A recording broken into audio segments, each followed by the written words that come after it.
السلام علیکم، کیسے ہیں آپ لوگ؟ امید کرتا ہوں آپ سب بخیر وافیت سے ہوں گے۔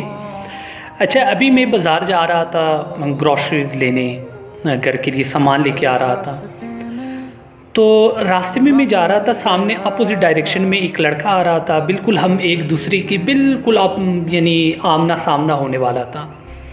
اب وہ وہاں سے آ رہا ہے، میں یہاں سے ادھر جا رہا ہوں، تو نہ وہ ہٹتا ہے نہ میں ہٹنے والا ہوں، ہم ایک دوسرے کو راستہ نہیں دے رہے۔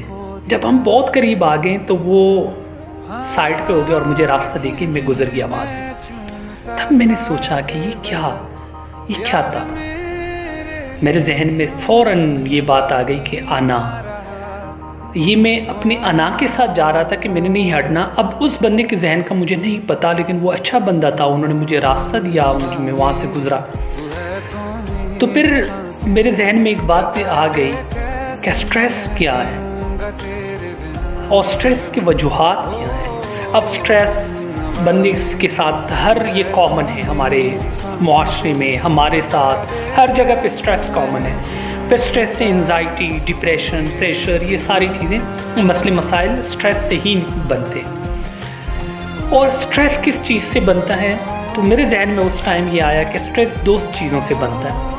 ایک، ہم پرسنلائز ہو جاتے ہیں، انا آ جاتی ہے بیچ میں، اور انا کی وجہ سے پھر ہم خود اپنے لیے بہت مسئلے مسائل پیدا کرتے ہیں۔ اب اس کی مثال میں ایک اور بھی دے دیتا ہوں، جیسے ہم کسی ڈپارٹمنٹ میں کام کرتے ہو یا کہیں پہ بھی ہم کام کرتے ہو یا ہم گیدرنگ کرتے ہیں کسی اوکیزن وغیرہ پارٹیز میں، وہاں پہ ہمارے آس پاس کولیگز میں، فرینڈز میں ایک بندہ ایسا ہوتا ہے جو وہ بات کو پرسنل لے لیتا ہے۔ کوئی بھی سینئرز آتا ہے، کوئی بھی بڑا بندہ آتا ہے، وہ ہمیں کچھ بات، یعنی عمر کے لحاظ سے ہم سے بڑا ہو، وہ ہمیں کچھ کہہ دیتا ہے، تو ہم میں سے ایک بندہ ایسا ہوتا ہے کہ وہ اس چیز کو پرسنل لیتا ہے، اور ہم میں سے بھی بہت سے لوگوں پہ ایسا گزر چکا ہوگا کہ ہم نے بھی کسی چیز کو پرسنل لیا ہوگا۔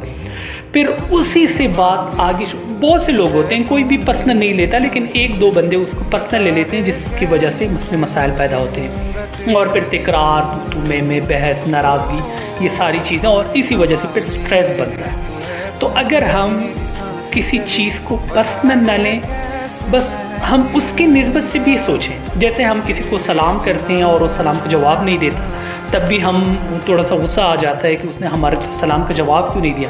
نہیں بھائی، اپنا غصہ چھوڑو، اپنا انا چھوڑو، اپنے بڑکپن چھوڑو، اس کی نسبت سے بھی دیکھو نا کہ ہو سکتا ہے وہ گھر میں بیوی سے لڑ کے نکلا ہو بیچارہ، یا کوئی اور وجہ ان کے ساتھ کوئی ایسی چیز پیش آئی ہو ان کے ساتھ کہ بیچاری کا ذہن دھیان آپ کی طرف نہ ہو، اور انہوں نے اس وجہ سے آپ کو سلام کا جواب نہیں دیا۔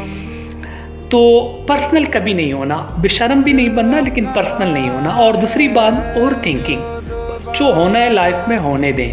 آپ اپنے کام جہاں پہ بھی رہنا ہو، ایمانداری کے ساتھ رہیں، اچھے سلوک کے ساتھ رہیں، بہترین اخلاق کے ساتھ رہیں، اپنی ڈیوٹی پوری ایمانداری کے ساتھ کریں، تو جو ہونا ہے ہونے دیں۔ کوئی کسی چیز کو روک نہیں سکتا۔ تو اوور تھنکنگ زیادہ نہ کریں، اور یہ ہمارے دو مسئلے بہت زیادہ ہمارے معاشرے میں، بلکہ ہر جگہ یہ کامن چیز ہے کہ اوور تھنکنگ اور پرسنل ہونا۔ اگر ہم ان دو چیزوں کو چھوڑتے تو ہم سٹریس سے بچ سکتے ہیں، اور سٹریس ہی ساری بیماریوں کا، ساری انزائٹی، پریشر، ڈپریشن، ان سب کا جڑ ہے۔ تو ہم پرسنل نہیں ہوں گے کبھی بھی،